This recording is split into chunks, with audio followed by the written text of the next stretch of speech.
জুবিন এক অনন্য শিল্পী আছিল, যাৰ মৃত্যুৱে কেৱল অসমকে নহয় গোটেই বিশ্বকে জোকাৰি গৈছে জুবিনৰ অনুৰাগীসকলক। জুবিনৰ ছিংগাপুৰত মৃত্যুৰ পাছত যেনেকৈ খুব হুলস্থুল পৰিৱেশৰ মাজেৰে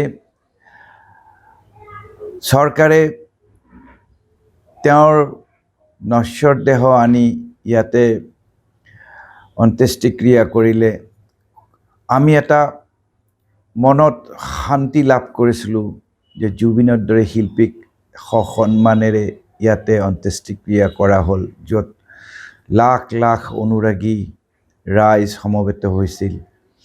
তাৰপিছতেই দেখা গ'ল জাষ্টিছ ফৰ জুবিনৰ ধ্বনি। জাষ্টিছ ফৰ জুবিনৰ ধ্বনি অসম, বংগ, গোটেই ভাৰতবৰ্ষতেই উঠিল।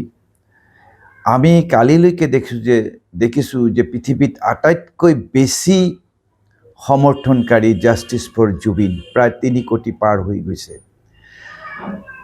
SIT তদন্ত কৰিবলৈ দিয়া হ'ল, পিছত CIDকো দিয়া হৈছে। কিন্তু দেখা গ'ল এই তদন্তৰ নামত তদন্ত কৰিয়ে থাকিল, 2 মাহ পিছতে চাৰ্জশ্বিট দিয়া কথা, তাৰপিছতো আৰু সময় ল'লে। আজি চাৰ্জশ্বিট দিব, চাৰ্জশ্বিটত কি হ'ল? কিন্তু আমি দেখা পালোঁ যে বহুতেই কৈ আছে যে এইটো এটা ভেকু ভাওনা। মই ভেকু ভাওনা বুলি ক'ব খোজা নাই, কিন্তু যেনেকৈ কৰিব লাগিছিল, যেনেকৈ তদাৰকী কৰিব লাগিছিল চৰকাৰখনে, তেনেকৈ কৰা নাই। আমি দেখিছোঁ যে তেওঁলোকে কৈছে যে SITৰ কাম SITয়ে কৰিব, ন্যায় দিয়াৰ কাম আদালতে কৰিব। এইটো কথা নাই। ইয়াৰ মাজৰ যে আমি যে চৰকাৰ আছে, দুয়ো পক্ষৰ মাজত চৰকাৰে যেনেকৈ তদাৰকী কৰিব লাগিছে তদাৰকী কৰা হোৱা নাই, আৰু বহুতকেই এই তদন্তৰ আওতালৈ অনা হোৱা নাই বুলি আমি জানিবলৈ পাইছোঁ।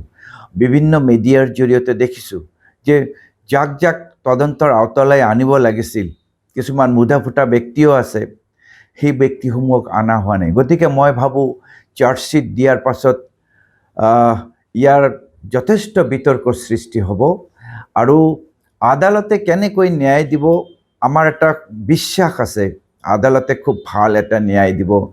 কিন্তু আমি আদালতক যেনেকৈ দিব লাগিছিল তথ্য সহকাৰে, মোৰ বোধেৰে সেইখিনি বোধহয় কৰিব পৰা নাই। ছিংগাপুৰ পুলিচে যেনেকৈ কৰিছে কাম, আমাৰ ইয়াৰ পৰা যেনেকৈ তদন্তকাৰী যাব লাগিছিল, কিন্তু মই যোৱা বুলিও শুনিছোঁ, কিন্তু কি কাম কৰিলে তাৰ কিন্তু সঠিক আমি ৰিপৰ্ট এতিয়ালৈকে পোৱা নাই। গতিকে আমি শিল্পী সমাজ অতি উৎসুকতাৰে বাট চাই আছোঁ কি ওলাব।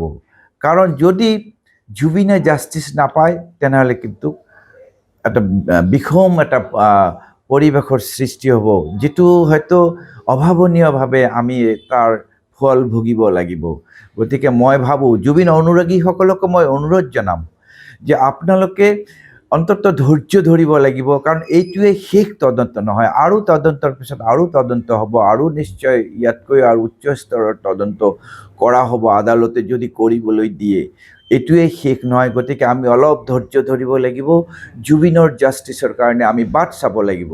আমি কাকো বিশ্বাসত নলওঁ, কাকোৱে আমি বিশ্বাসত লোৱা নাই, কিন্তু আমি আদালতক বিশ্বাস কৰোঁ। আদালতে কেনেকৈ এই প্ৰক্ৰিয়াটো সমাপন কৰে তালৈ আমি বাট চাব লাগিব। সেইকাৰণে মই শিল্পী সমাজৰ হৈ শিল্পীসকলৰ লগতে বিশেষভাৱে জুবিনৰ অনুৰাগীসকলক অনুৰোধ জনাম, তেওঁলোকে যাতে শান্তিপূৰ্ণভাৱে অপেক্ষা কৰে আৰু অৱস্থান কৰে, যাতে কোনো ধৰণৰ বিষম পৰিণতিৰ এটা পৰিৱেশৰ সৃষ্টি নকৰে।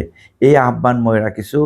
আৰু আমি চৰকাৰক ক'ব খোজোঁ যে আপোনালোকে চৰকাৰী পক্ষৰ পৰা কোনো ধৰণৰ হেমাহি নকৰিব, কাৰণ এতিয়া দেখিবলৈ পাইছোঁ চৰকাৰে জুবিনৰ ওপৰত যেনেকৈ গুৰুত্ব দিব লাগে তেনেকৈ গুৰুত্ব দিয়া নাই।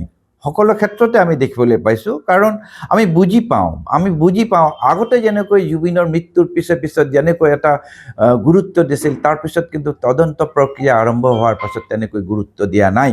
গতিকে চৰকাৰক আমি অনুৰোধ জনাম যে আপোনালোকে চিনাকি অচিনাকি এইবোৰ ৰাজনীতি বাদ দিয়ক, এতিয়া জুবিনৰ কাৰণে আপোনালোকে অলপ কিবা এটা কৰক, নিজে কিবা কৰক, কাৰণ তেওঁ এটা আমাৰ হিয়াৰ আমঠু জাতিৰ এটা গৌৰৱ। জুবিনক যিসকলে চিনি নাপাইছিল জুবিনৰ মৃত্যুৰ পাছত তেওঁলোকে চিনি পোৱা হৈছে জুবিনক যিসকলে বেয়া পাইছিল মৃত্যুৰ পাছত জুবিনক ভাল পাবলৈ লৈছে কাৰণ তেওঁৰ কৃতকৰ্মবিলাক যেনেকৈ সবৰে আগত উপস্থাপন কৰা হৈছে সেইবোৰ জনাৰ পাছত জুবিনৰ যথেষ্ট অনুৰাগীৰ সংখ্যা বাঢ়ি গৈছে আপোনালোকেও কৈছে ময়ো জুবিন আমিও জুবিন কিন্তু ময়ো জুবিন আমিও জুবিন ক'লেই শেষ নহ'ব আমি জুবিনৰ হৈ কি কৰিব পাৰোঁ আপোনালোকৰ হাতত ক্ষমতা আছে গতিকে ক্ষমতাৰ যাতে অপব্যৱহাৰ নকৰে জুবিনক লৈ কোনো পক্ষই ৰাজনীতি কৰিব নালাগে কাৰণ আমি দেখিবলৈ পাইছোঁ যোৱা বিধানসভাতো জুবিনক লৈ যথেষ্ট বিতৰ্ক কৰা হৈছে আমি জুবিনক কোনো বিতৰ্কৰ মাজত আনিব খোজা নাই জুবিন শ্ৰেষ্ঠ এজন শিল্পী অসমৰ বৰ্তমানৰ গতিকে জুবিনক লৈ কোনো ধৰণৰ ৰাজনীতি নকৰিব আপোনালোকে এতিয়া জুবিনক জাষ্টিছ দিয়াৰ কাৰণে আপোনালোকে চিন্তা কৰক এটা ভাল পন্থা লওক